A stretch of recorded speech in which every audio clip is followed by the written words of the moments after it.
fourth week of Sunbelt football is upon us, and it begins with ULM at Iowa State. The Cyclones will be looking to begin a new home winning streak after having it snapped on Saturday in their 18-17 loss to number 18 Iowa. Iowa State can stir trouble on both sides of the ball.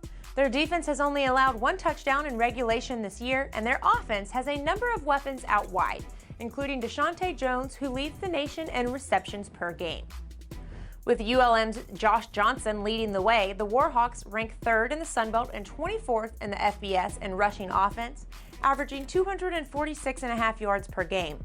As an individual, Johnson ranks second in the league and fourth in the FBS in rushing, with right under 150 yards a contest. ULM at Iowa State starts things off on Saturday at 11 a.m. Central on Fox Sports 1. The early afternoon time slot will be filled with Sunbelt versus Maction as Louisiana goes up against Ohio and Troy battles Akron. So far this year, Louisiana sits in the top 5 in the Sunbelt in all team statistical categories and ranks first in total offense, rushing offense, and pass defense efficiency. With their ground game, it should be no surprise that the Cajuns average almost 337 yards per game, having collected 1,010 yards so far this season, 360 yards more than the next Sunbelt team. Ohio will be looking to get back to its winning ways after falling to Marshall and Pitt over the last 2 weeks. Troy will have to quickly turn the page after falling short in a shootout against Southern Miss last Saturday. In addition to working on getting back in the winning column, Troy's Chip Lindsey announced earlier this week that unfortunately the Trojans will be without starting running back and Sunbelt preseason Offensive Player of the Year B.J. Smith for the remainder of the season due to injury. Probably too early to we hadn't even really talked about it, just trying to get over the shock of him being injured. Obviously he doesn't have a redshirt year, so I feel pretty good about it, but we'll have to see how that plays out.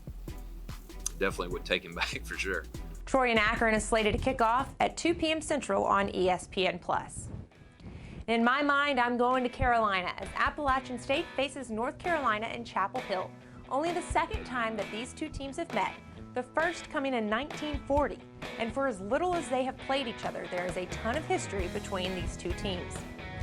Many know Mack Brown from Texas, but also from 1983 when he was the head coach of the Mountaineers. Now Mountaineer head coach Elijah Drinkwitz is quite familiar with the Tar Heels, having coached against them and beaten them each year during his time at North Carolina State.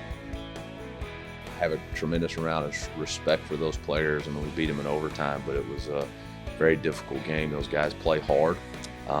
Miles Dorn's been playing for a long time there, their safety. I think he's a tremendous player.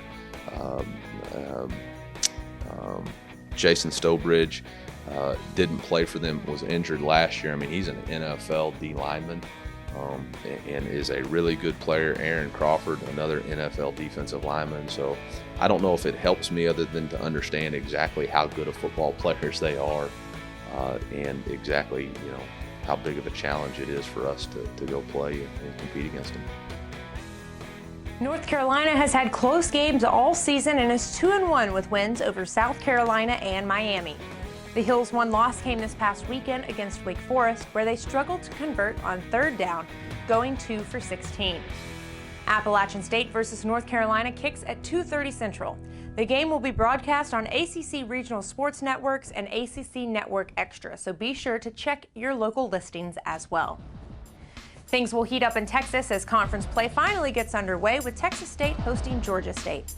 While Texas State is still searching for its first win of the season, Georgia State will be looking to bounce back after falling at Western Michigan. We feel pretty decent about where we are. We still have a lot to improve on from an overall offensive standpoint, and then of course from a defensive standpoint, we've got some things to get worked out. Elliott also said he has been pleased to see how his team has responded this week in practice, spirited and ready to move forward into conference play. Texas State faced a number of tough non-conference opponents to open the year and have struggled thus far, but it's a new season now with Sunbelt play beginning. The parity of this league and Sunbelt, you look at it last year, we were in a lot of these games, a lot of close games, and I think that's just kind of where this season starts now. You got to put that tough non-conference to rest. We can't look back there and dwell on that. We got to keep, focusing on the task at hand, which is a Georgia State team that we had success versus last year. We got to respond to a team that has improved a lot more as Georgia State, and we got to get some confidence and momentum going back. So the season starts now for us because all of our goals are lying ahead of us. The Bobcats versus the Panthers will kick at 6 Central on ESPN+. Other games to keep an eye on: Coastal Carolina at UMass, South Alabama at UAB, which can be seen on the NFL Network with kickoff at 2:30 Central. And at 6 p.m. Central, Arkansas State will be at home versus Southern Illinois, a game which will be broadcast on ESPN3.